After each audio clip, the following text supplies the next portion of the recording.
अगले समास की तरफ बढ़ते हैं। ये है कर्मधारय समास। क्या है?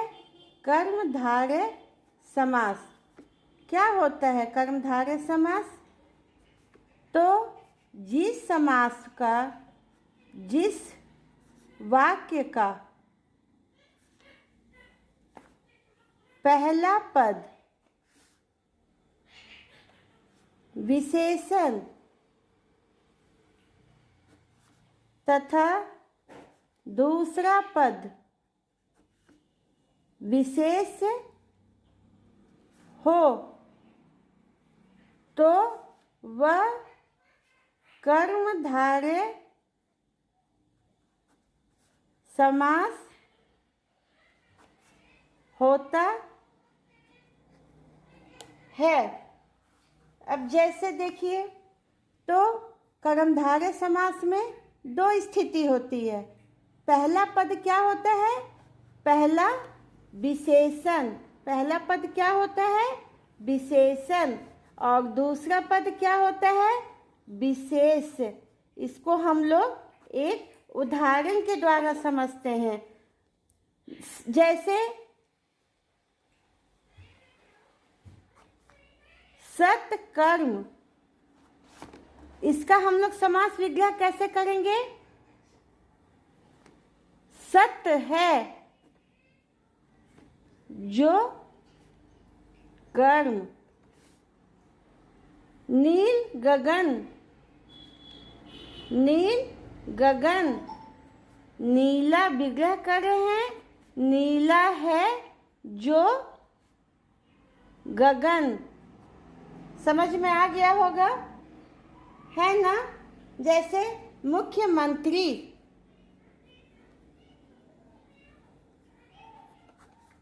मुख्य है जो मंत्री, महात्मा, महान है जो आत्मा। उम्मीद है आप लोग को कर्मधारय समास अच्छे से समझ में आ गया होगा, जिसका पहला पद विशेषण तथा दूसरा पद विशेष होता है। ठीक है, चलिए नेक्स्ट हम लोग बढ़ते हैं अगले समास की तरफ। अगला समास ये है आपका द्विगु समास। क्या है यह द्विगु समास? जिस समास का पहला पद संख्यावाची हो, जिस समास का पहला पद संख्यावाची हो तो वह द्विगु समास होता है। यहाँ पर एक बात और ध्यान देंगे कि जो द्विगु समास होता है, और यह देखने में भी आता है कि जो द्विगु समास होता है वह प्रायः द्विगु समास प्रायः समूहवाची होता है। समूहवाची होता है। जैसे त्रिकोण, समास विग्रह करेंगे तीन कोनों का समूह। नवरत्न, रत्न,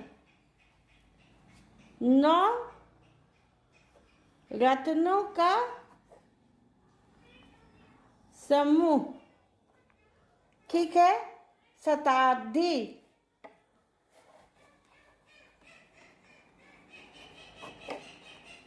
100 वर्षों का समूह।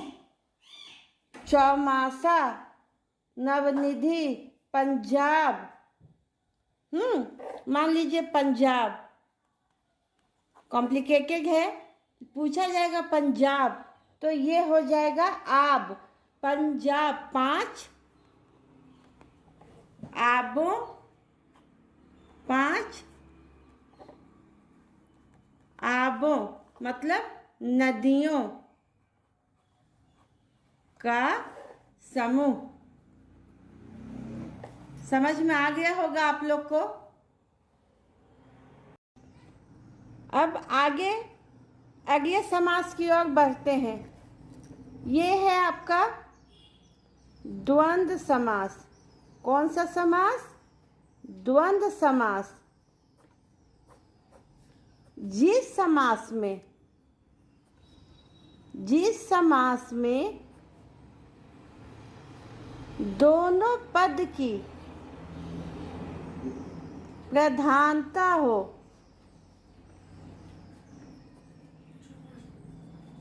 जिस समास में दोनों पद की प्रधानता हो अर्थात जिसमें दोनों ही पद का महत्व हो, उसे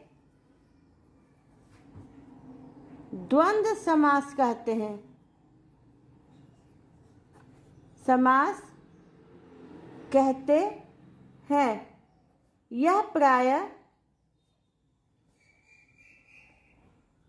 अव्यय होते हैं। यह प्रायः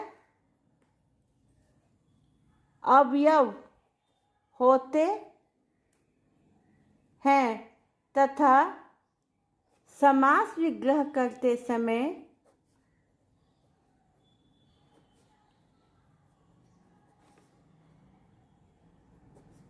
योजक चिन्ह को हटा दिया जाता है।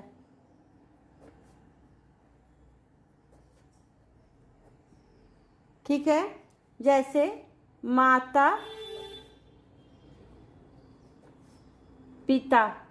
अब देखिए इसका समास विग्रह करेंगे तो ये जो आपका योजक चिन्ह है इसे हम हटा के समास विग्रह कैसे करेंगे?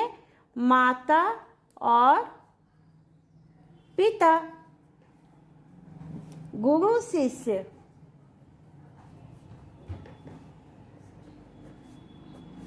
इसका विग्रह गुरु और शिष्य, भाई बहन।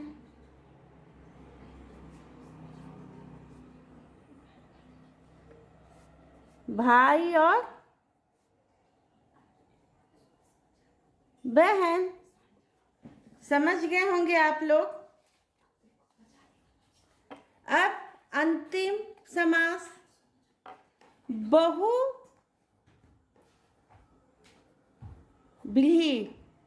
कौन सा समास?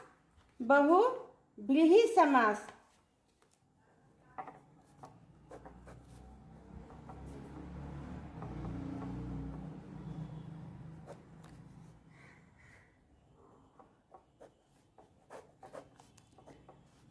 अब देखिए बहुव्रीहि समास क्या है। इस समास में, बहुव्रीहि समास में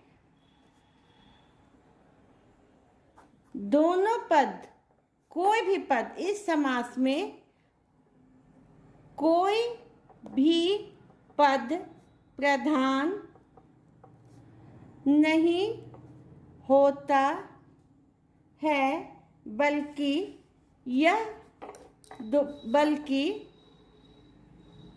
दोनों पद किसी अन्य पद की ओर, किसी अन्य पद को बताते हैं।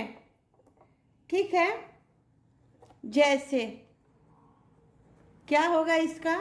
कर्मधारय में हम लोग देखे थे कि हम लोग महादेव, महान है जो देव, महात्मा, महान है जो आत्मा। तो महान हो गया आपको, महान से महान ये विशेषण, और आत्मा हो गया विशेष। तो नीलकंठ, नीला है जो कंठ, तो ये आपका कर्मधारय समास हो जाएगा। लेकिन जब हम लोग बहुव्रीहि समास में हैं तो इसका हम लोग समास विग्रह करेंगे। नीला है कंठ जिसका, अर्थात हो गया शिव। ठीक है। उसी तरह त्रिलोचन, त्रिलोचन, तीन है लोचन,